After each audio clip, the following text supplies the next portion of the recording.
So much, Dalia. Shalom. Good afternoon. It's a great pleasure for me to be here and to be able to discuss with you certain aspects of my current book manuscript devoted to Jewish volunteers who left Palestine to fight in the Spanish Civil War. But first, I would like to thank the Schusterman Center for Israel Studies, its director on my right, Alexander Kay, Senior Assistant Director Shaina Weiss on my left, and also Wendy Schwartz, Senior Department Coordinator, as well as the Cohen Center for Modern Jewish Studies, its Director Leonard Sachs, and especially my friend and colleague Dalia Wassner, who leads the Jews of the Americas initiative here at Brandeis. So thank you all for a wonderful academic year that I'm spending here at Brandeis. And now to my talk on Jewish anti-fascist.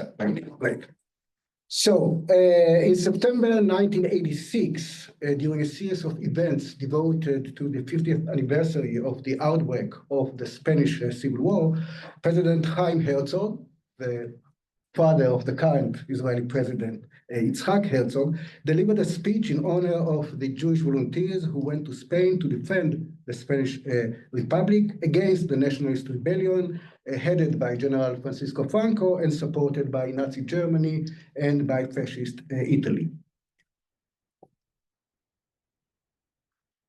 Second. Are we both clicking, Larry? Is that not clicking this? Not working. Working now? Try. Okay. Yes. 1 second. Can you try it now? Yes. Okay. So this was the Chaim Herzog's speech was the peak in a process of rehabilitation of the volunteers who left Palestine in 1936 to 1938 to fight in Spain and their inclusion in the Israeli national narrative.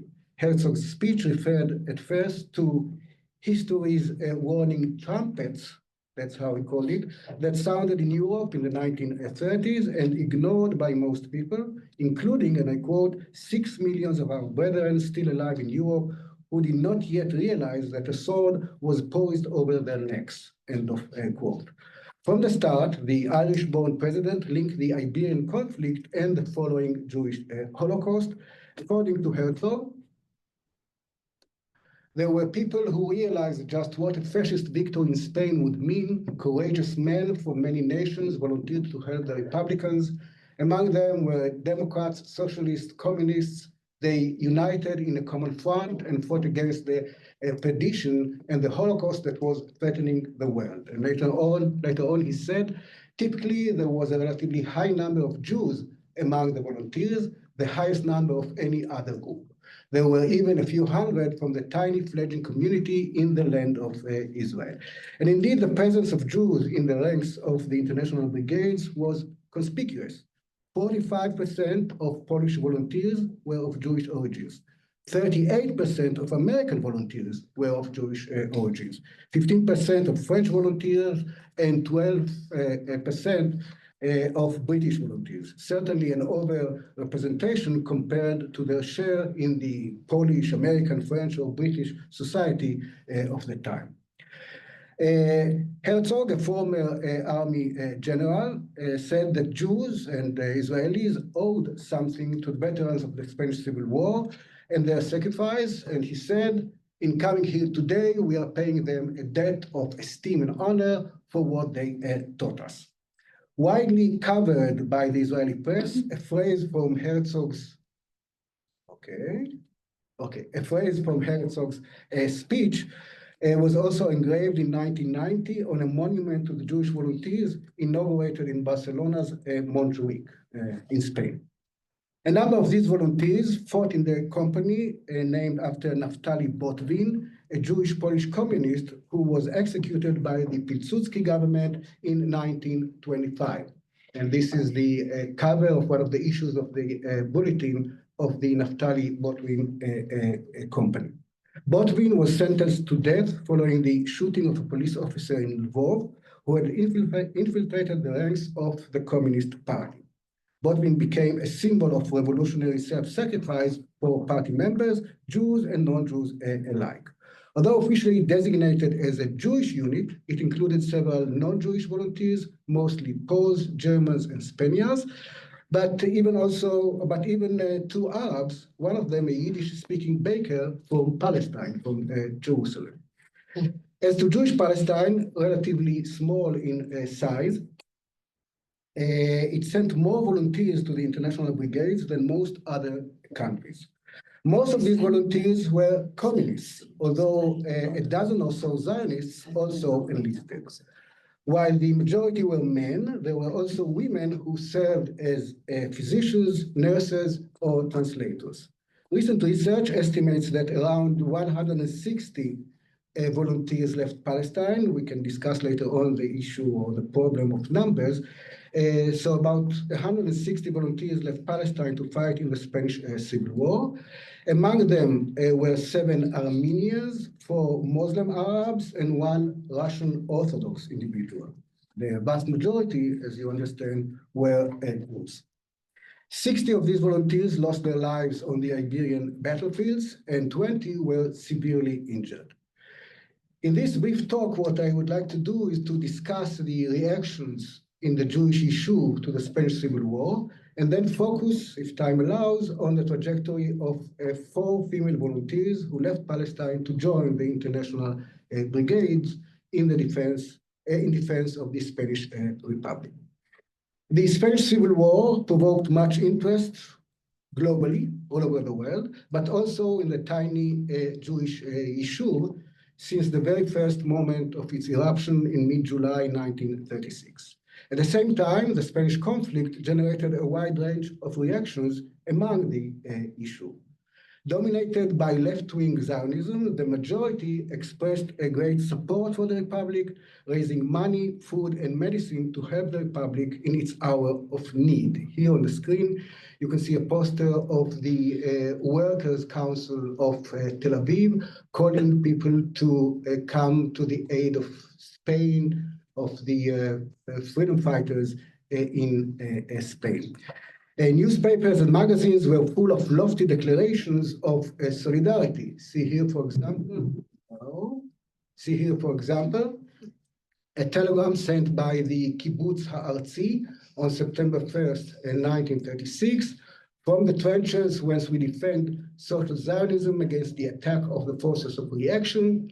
We send this fervent brotherly salutation to the Spanish proletariat who are paving with their blood the road to the future of socialism. The need of the hour, immediate united action by the proletariat through all of its international organizations to help the workers of Spain.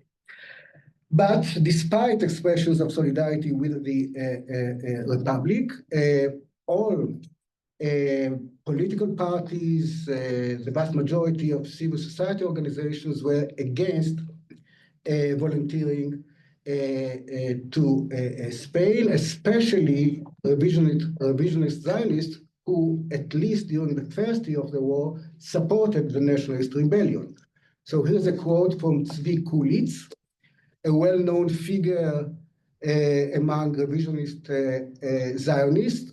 For example, he wrote a biography of Mussolini, published in Hebrew in 1934 in Palestine. So Kulitz said, and you can see it on the screen, there is no doubt that the Spanish revolt is a phenomenon that is natural and necessary to that country. This revolt is aimed at the elimination of the communist regime that tried to take over one of the most important shores of the Mediterranean Sea. Franco is not anti-Semitic. Jews have suffered from the rebels, it is true, but those Jews are communists, so that's fine, I guess. Not only every honest Spaniard, but every honest Zionist must wish them, the Spanish rebels, a complete victory. So, as I said, all political parties were against the idea of young Jewish volunteers going to Spain and joining the international brigades. Mostly because the Spanish Civil War coincided with the rebellion of the Palestinian National Movement, the Arab anti-Jewish riots of 1936, 1939, precisely the same years of the Spanish Civil War, which took the lives of hundreds of Arabs, Jews, and British, and also at the same time, the establishment of the stockade and watchtower line of Jewish settlements. The usual arguments were that the Yishuv was fighting for its life no less than the Spanish Republic, and that Hanita, a frontier kibbutz, comes before Madrid. The latter expression was coined by Yaakov Chazan, one of the leading figures of the socialist Zionist movement, HaShomer HaTzair. Yaakov Rifkin, another leading figure of the HaShomer HaTzair movement, confessed on one occasion in early 1938, and I quote, "We have neither the time nor the ability to deal day in and day out with the events taking place on the Spanish fronts. We too are defending ourselves in the trenches for the third year now. We are losing people every day, and no one knows if we reached the height of terror or if the worst is still ahead of us," end of quote. Still, non-Zionist organizations led by Antifa tried to mobilize the Jewish population to support the Spanish Republic in various ways. They also specifically targeted women in their campaign, and this manifest or poster is targeting women, all the women, basically the Jewish women of Palestine of the time, calling them to support the Republic and the freedom fighters in Spain. It is important to emphasize here that women were largely excluded from taking up arms in the service of the international brigades. With a few exceptions, most women volunteers served as nurses or interpreters. Palestine volunteers Tzipora Gilart and Rosa Blanca, for example, were restricted to auxiliary roles in the rear guard after being told that, and I quote, "Our brutal enemy does not acknowledge women's equality," end of quote. Many women who were not allowed by the Comintern to cross the Pyrenees into Spain therefore had to stay in Paris for political work, according to the needs of the French Communist Party. So now I would like to focus on the trajectories of 4 women in order to discuss the various motivations behind the decision of individuals whether to leave their homes and go to Spain. The first one is Yael Gerson. In February 1941, the entire front page of Kol Ha'am, the organ of the Palestine Communist Party, was filled by a large obituary and manifesto. It opened with the following words, and I quote, "The Central Committee of the Palestine Communist Party announces with deep sorrow the death of Comrade Yael Gerson, aged 27, a loyal and devoted comrade, one of the best communists in Palestine. Dear Comrade Yael died on February 9th, 1941, as a result of the brutal terror and worsening of the regime in the imperialist prisons in Palestine. Dear Comrade Yael had been trampled under the hobnailed boots of imperialist Zionist terror," end of quote. The last paragraph of the obituary stated that, and I quote, "Persecuted by the police, Yael left Palestine in 1936 and made her way to Spain to participate in the Spanish people's fight against fascism," end of quote.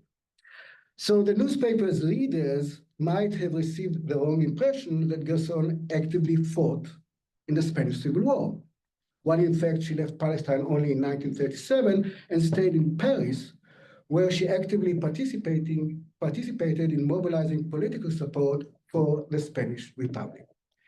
Yael Gerson was born in Palestine in 1913. This meant that unlike a large number of foreign-born communists, the British Mandate authorities could not deport her, although they could certainly pressure her to leave the country. Gerson never made it to the Iberian Peninsula, but her tragic life and early death transformed her into a communist martyr. She became a mobilizing myth and role model to emulate for an entire generation, I would say even 2 or 3 generations of communist youngsters, first in Palestine and then in the state of Israel, as far as international solidarity was concerned. Gerson became involved in communist organizations at a very early age. On May Day, 1928, the age of 14, she organized a children's demonstration, which was one of the first, if not the first, activity of the communist youth organization. The school children demanded mandatory and free education for all the country's children and voiced their support of the striking teachers. According to Yael's brother, Yosef, who was 8 years younger than her, and I was fortunate to get a hold of his memoir, I quote, "We later discovered that her counselor in the Scouts movement was a communist, and that he recruited the entire group under his guidance to the Communist Party." End of quote. Soon after joining the Communist Youth Organization, Gerson was appointed as the secretary of its Tel Aviv chapter. Yael Gerson's life, you can see her in the middle next to Pinchas Chepetz. Yael Gerson's life was a constant struggle. She was expelled from her high school and could not be admitted anywhere else. Like the rest of her comrades, Gerson went in and out of jail several times, and her prison sentences amounted altogether to 4 years until she left Palestine. Tired of repression, Yael decided to leave Palestine, according to Yosef, and I quote, "My sister was involved with a communist man, Moshe Halevi. Probably for fear of the police in Palestine, Moshe went to Spain to fight against Franco. He was wounded in the war and sent to France to recover. Meanwhile, Yael was released from custody and decided to go to Paris to be with him. The authorities in Palestine were keen to get rid of whoever they could and allowed her to leave. In Paris, Yael found Moshe and the two lived together," end of quote. And elsewhere in his recollections, Yosef noted, and I quote again, "In 1937, Yael reached a deal with the British police that wanted her to leave the country and went to Paris to meet her boyfriend." It seems that Yael Gerson's decision to leave Palestine was not driven only or solely by solidarity with the Spanish Republic or with the Spanish working class, but also by her personal regard for Moshe. While this interpretation does not undermine her ideological commitment, it shows that personal relations and commitments played also an important role. In the aftermath of the Spanish Civil War and after the outbreak of World War II, Gerson returned home to Palestine. According to her brother, the French authorities deported many foreigners, and Yael had to leave Paris and go back to Palestine. The British Criminal Investigation Department, the infamous CID, had warned Gerson that a resumption of her communist activity would lead to her arrest. Gerson, however, had no intention to stay away from political activism. One evening in August 1940, she left a clandestine meeting of the Communist Party and was arrested. While in jail, her health deteriorated. She developed pneumonia and died soon after. Now, the trajectory of Dora Birnbach-Levin is no less fascinating. Dora Birnbach was born in September 1911 to a Hasidic family in Sokolov Podalski in Poland. From her youth, she rebelled against the strict religious discipline of her environment. At age 16, she left her parents' home and moved to Krakow, where she worked in a hospital for a couple of months and joined the left-wing Hashomer HaTzair movement. In 1933, she immigrated to Palestine. Armed with socialist ideas, Birnbach joined kibbutz Ein HaChoresh. But within a short time, due to the conflict between Jews and Arabs, due to the conquest of labor led by the Zionist movement, she decided to leave the kibbutz. So she renounced, let's say, her Zionist ideology and moved first to Jerusalem and then to Tel Aviv, taking temporary jobs of all sorts. She also took a short course in nursing, which would become particularly useful for her in Spain. In 1936, Birnbach was arrested by British authorities for her membership in a Jewish Arab trade union, which was a kind of a challenge to the Histadrut, which was the trade union for Jews only at the time. And she was sent to the women's prison in Bethlehem, where she first heard about the nationalist uprising in Spain. Years later, she recalled, and I quote, in 1937, I was serving a one-year sentence for political activism in Bethlehem. Around that time, news and rumors reached the prison about an anti-fascist war in Spain, ignited by the Francoist forces uprising against the Spanish Republic, who were backed by the armies of Hitler and Mussolini, end of quote. Let's watch for some 3 minutes one small part from her testimony, videotaped by Eran Torbiner, director of the important documentary Madrid Before Hanita. I mean, unlike Jacob Chazan, who said Hanita before Madrid, this one. So let's see if it works. Narodowych, tak? Brygad Międzynarodowych.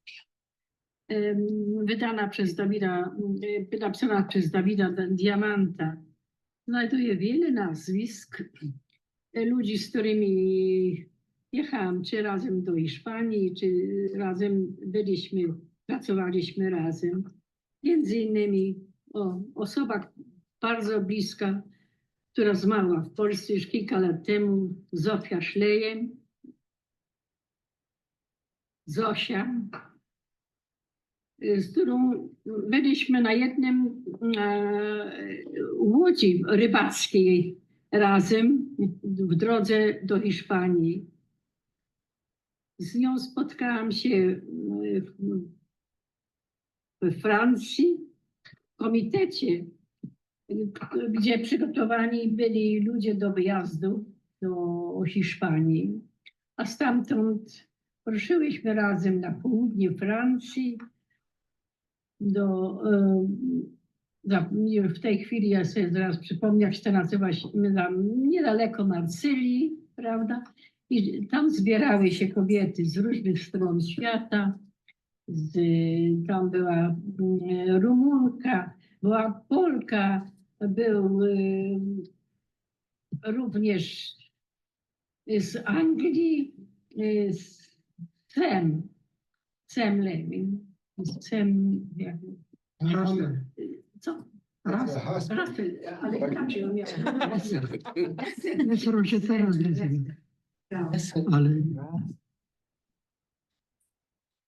דור, אני יכול לשאול 2 שאלות? No. תעני לי בפולנית, כאילו שאני מבין. No. את חשבת על זה במהלך השנים, על העניין הזה באמת שדיברנו עליו מקודם, איך יכול להיות שכל כך הרבה יהודים היו שם? יש לך איזה הסבר שלך למה היו כל כך הרבה יהודים שם? Dlaczego tak dużo Żydów tam było, którzy walczyli w brygadach międzynarodowych? No, główny powód to był to, że uważali, prawda, że toczy się wojna przeciwko faszyzmowi. I jeżeli ta wojna będzie zakończona zwycięsko, prawda, to będzie rozwiązanie dla problemu antysemityzmu. I to był główny powód, dla którego przyłączyli się do brygad międzynarodowych i pojechali do Hiszpanii. יהודים גם היו חברים בהרבה מאוד תנועות וארגוני שמאל, קומוניסטים, הם היו בדמויות במקומות מרכזיים? Głównie. To byli członkowie partii komunistycznych, partia posłała, ale nie wyłącznie. Tam byli również i socjaliści, prawda? Byli socjaldemokraci, socjaliści byli również i bezpartyjni, którzy widzieli przyszłość, prawda, dla Żydów właśnie w tej wojnie w Hiszpanii przeciwko faszyzmowi. I to ich głównie, prawda, pchało tej wojny. Z wszystkich stron. Okay. In the handwritten notes that Dora Birnbach composed many years later, and of which I have a copy, Dora emphasized that the medical services of the international brigades employed more than 2,000 people, including hundreds of nurses and orderlies. She also mentioned several nurses who had come from mandatory Palestine. She specifically recalled Adela Botvinska, born as Weintraub, perhaps because both women returned to Poland after World War II in order to help the building of the new socialist state. And since they were both driven out of the country by the government-led anti-Semitic campaign of 1968 and eventually had to return to Israel or to immigrate to Israel. Another nurse from Palestine mentioned in Dora's notes is Ruth Mates, sister of Chaya Mates. Chaya Mates did not make it to Spain, exactly like Yael Gerson. She stayed in Paris and took part in the efforts to mobilize political support for the Spanish Republic.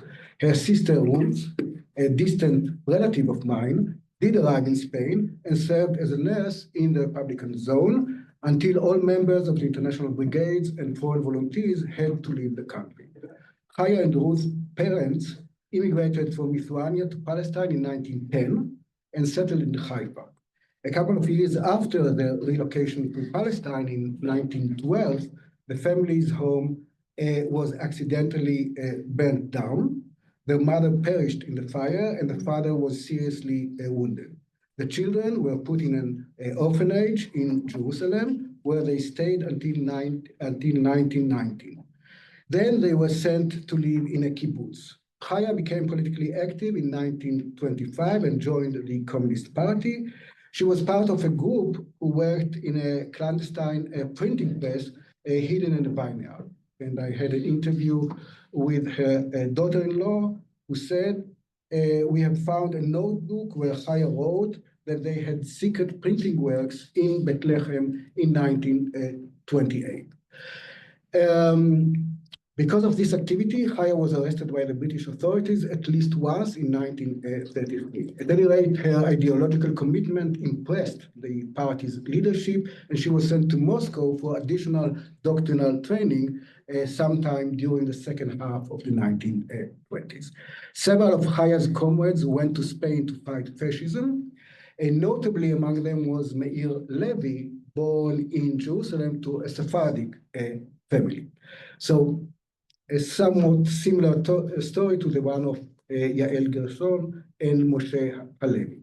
Chaya did not leave Palestine together with Meir. She left a little later.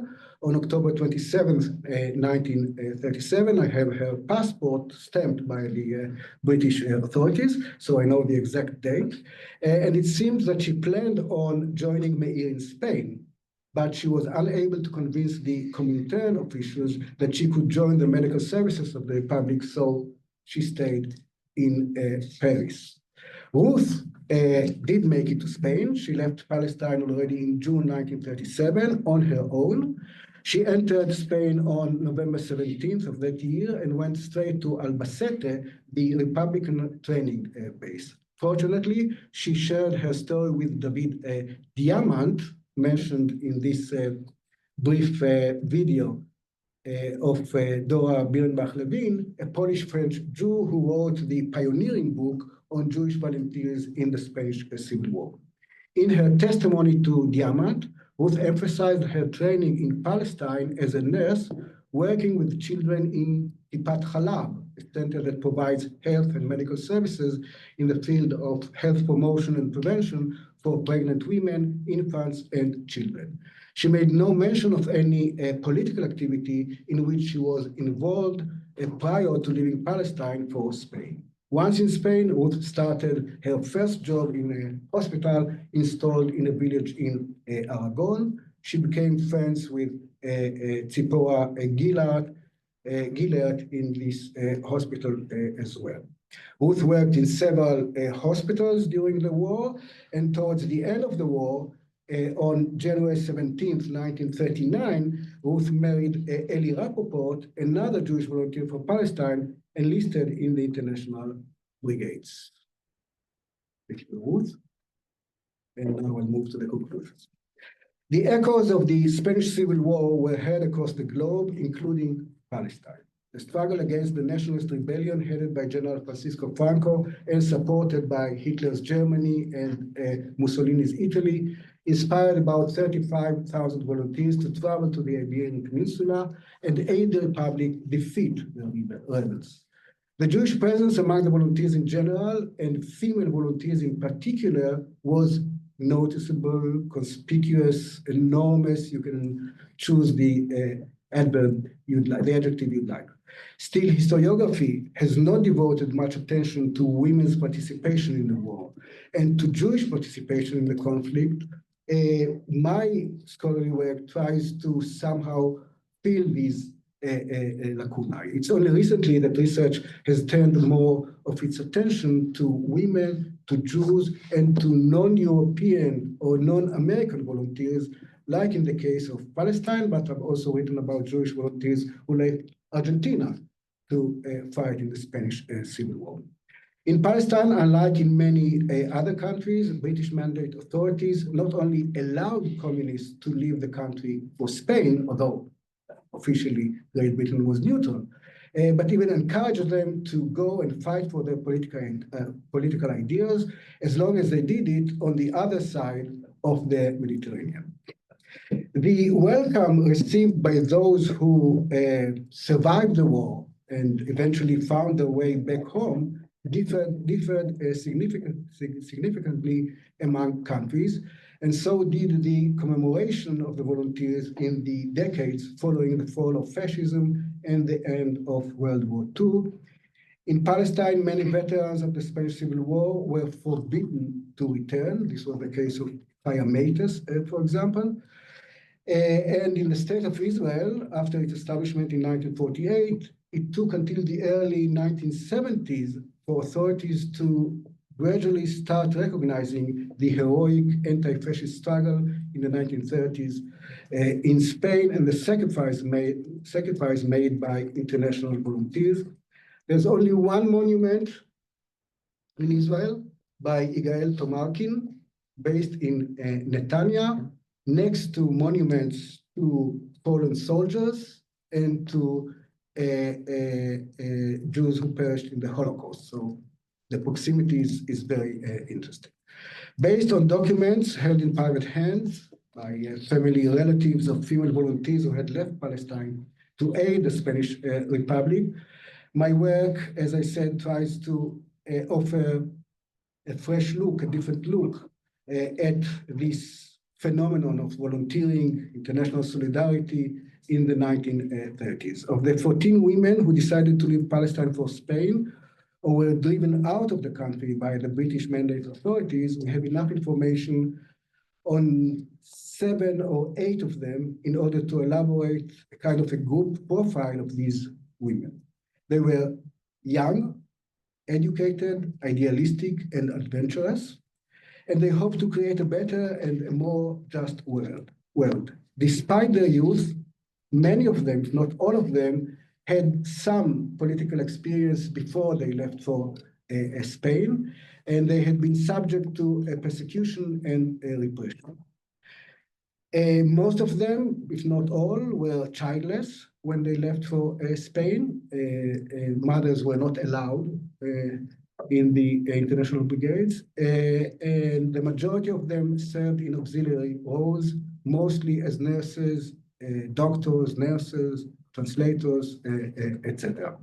As the stories of Yael Gerson, Dora Birnbach-Levin, and the Meites sisters demonstrate, the decision to become involved in the Spanish conflict was affected by a complex set of political and interpersonal connections and commitments. These women chose to leave their families, to live their lives in Palestine, in a step that helped them define and consolidate their distinct personal identities. At the same time, we can see a parallel search for belonging, which they found both in the international struggle against fascism and in their private interpersonal relationship. Thank you. Just to briefly conclude, for those of us online, I just want to thank Professor Rein, all our partners today, Freddie for helping us with the tech. It was a really great example of how this history, a sort of global history of Mandate Palestine, shows us how these activists, these female activists, saw themselves. And I really enjoyed it. I want to thank everyone else also for tuning in. So thank you.